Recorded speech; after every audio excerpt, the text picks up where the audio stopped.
Well, we're here with the defending champ of Super Dirt Week, Stewart. New track, new venue, but still the same game. What's going on in your world? How's the track holding up? First thoughts here about being at Oswego.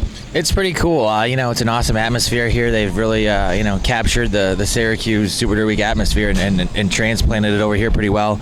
And the track's in pretty good shape. It was a little bit slick yesterday. There was a couple bumps they're working on, but I'm sure as the weekend plays out here, it'll get better and better.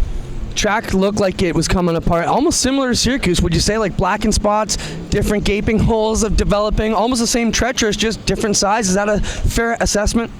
Yeah, definitely. It's just the speed is a lot slower, obviously. But I think it's going to be really racy. I think once it slicks up and they get a handle on those holes a little bit, and I'm sure they will. It'll be 2 and 3 groove racing. In practice early, there was a little bit of an outside groove that kind of got a little bit dusty as practice and time trials played on yesterday. But I think once that bottom slicks up and slows down a little bit, we're going to be able to search around a little bit.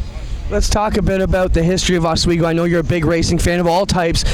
Bit of asphalt racing, family with Lancaster. You know what the history means. What would it mean to you to be the first winner here at Oswego and carry your Syracuse legacy over here to the Steel Palace? It would be huge. Like you said, a place like Oswego that's, had so many champion racers win races here, Richie Evans and Jim Champagne and all those guys in the supers and the modifieds, a lot of history. So to have our dirt big block modifieds here is pretty special for myself and for the whole series. So to win the first one would be big. It would be just as big as winning the last one at the mile. So it's cool. We'll just try to do our best and the Halmar Racing team's given us everything we need to get the job done, and 300 laps is a long time, so we'll go out there Sunday and try our best.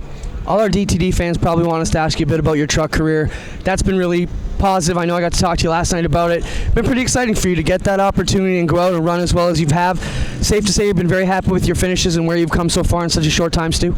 Oh yeah, definitely. We're meeting and exceeding our goals. It's been tough. We're starting the team from the ground up, so we got some good people, Billy Hess and our crew chief Teddy Brown down in Mooresville that are working on it, and we're just trying to build it up from the ground up. So it's been a pretty neat challenge, and definitely something I never thought I'd be a part of, and not alone, let alone running the truck, but working with Halmar International and building this team has been a challenge, and it's been a lot of fun.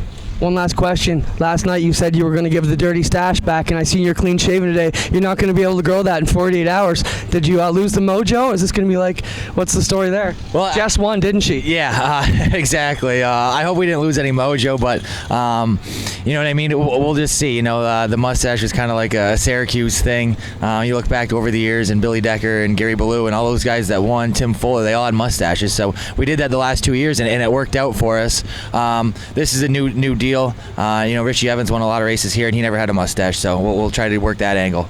Awesome, Stu. Thanks for your time, bud. All right, thank you.